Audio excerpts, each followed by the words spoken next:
the most important thing was that we did not want to sound redundant or to sound like we're recycling something. Right, Master of Puppets 2. Yeah, or like doing it or without a sense of like credibility or it being like forced. It was very important for us to make it sound as spontaneous as it would, as if we were just like, there writing the songs in 1986 or something right. or other. So I mean that spontaneity and that and also that that integrity was keeping that was very important in trying to like recapture certain feels that we've worked with in the past. I have two questions following up on that. First of all, going back in the past, do you think you'll go back and maybe put out a box set of stuff that you've had lying around? And then also, I want to know, what does that mean for future albums? Do you want to go back into unknown territory and do another sort of load? Or by that I mean more experimental? Mm-hmm.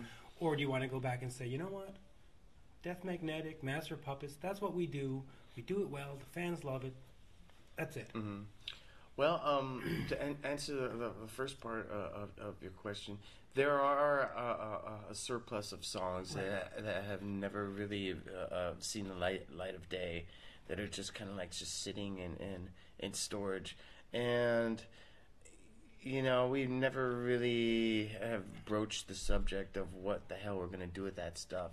I mean, certainly there's a lot of it that's... it would sell, so... Yeah, there's certainly a lot of it that's listenable, but then I know that there's some of it that isn't very listenable, only because it's unfinished or it's incomplete or whatever. But that's what a box set is. Yeah.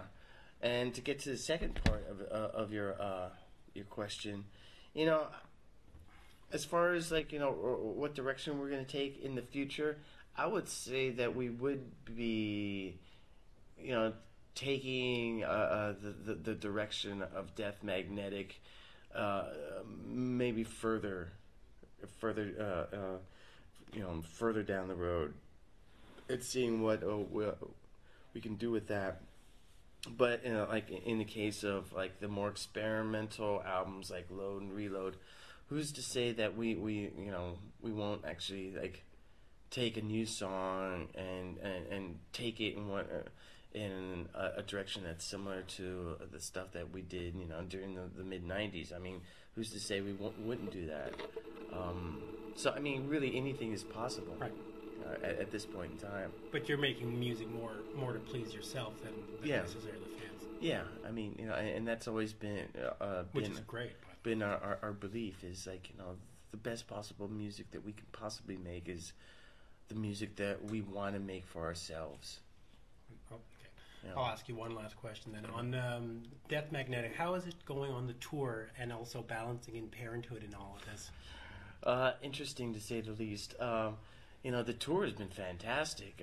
We've been doing really, really well. I mean, most of the dates are sold out, which is amazing in this particular climate. Yeah, and the record industry and the concert industry is a little shaky right now. And as far as like balancing being a rock star and being a responsible parent, they're two different sides of the coin. And the pendulum sweeps wide on that one, because like one day I'll find myself on stage in front of 21,000 people, screaming "die." 24 hours later, or sometimes not even 24 hours later, 12 hours later, I find myself getting up 6 a.m. telling the kid, "Don't say die. That's not appropriate." And making sure that, because I have 2 young boys, 14 months, and then my other son's going to be 3 at the end of next week. Making sure everyone has a nice clean diaper. Making sure that breakfast is ready and served, is and warm. And making sure that the 2 boys aren't like going to the. Are you stopping at 2? What's that? Are you stopping at 2? I really can't say right now. If it was possible, I'd have as many children as I possibly could, but my wife thinks different.